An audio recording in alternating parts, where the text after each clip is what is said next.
মালদা কলেজে ফার্স্ট সেমিস্টারের থার্ড ফেজে ভর্তির জন্য ২৬ তারিখে নোটিশ প্রকাশিত করা হয়েছিল। সেই নোটিশের নিচের দিকে ডিটেল নোটিফিকেশনের লিঙ্ক দেওয়া রয়েছে। এই ডিটেল নোটিফিকেশন লিঙ্কে যদি আমরা ক্লিক করি তাহলে আমরা ডিটেলড নোটিফিকেশন পেয়ে যাব। এখানে কিন্তু সমস্ত ডেট দেওয়া রয়েছে। ফাইনাল মেরিট লিস্ট প্রকাশের ডেট ২৯/১০/২০২৫ এবং ফার্স্ট মেরিট লিস্ট অর্থাৎ ফার্স্ট স্লট বেরোবে কিন্তু এই ২৯ তারিখে দুপুর ১টার পরে।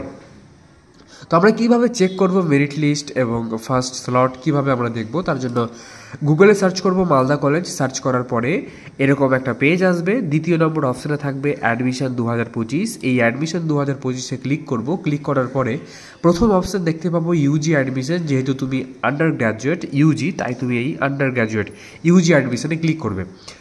তারপরে নিচের দিকে আসতে হবে। নিচের দিকে আসলেই দেখতে পাওয়া যাবে first semester online admission third phase. এখানে দেখতে পাচ্ছি দুটো অপশান আছে।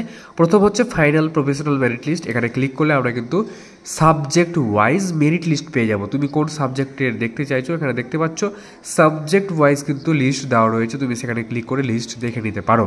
এইবারে ফার্স্ট স্লটে কাদের নাম এসেছে এবং কারা ভর্তি হতে পারবে কিভাবে দেখব। দ্বিতীয় নম্বর অপশান দেখা যাচ্ছে অনলাইন অ্যাডমিশন পেমেন্ট লিঙ্ক। এই জায়গাতে ক্লিক করব। দ্বিতীয় নম্বর অপশানে ক্লিক করলেই আমরা দেখতে পাচ্ছি এখানে click on the current slot to view the list.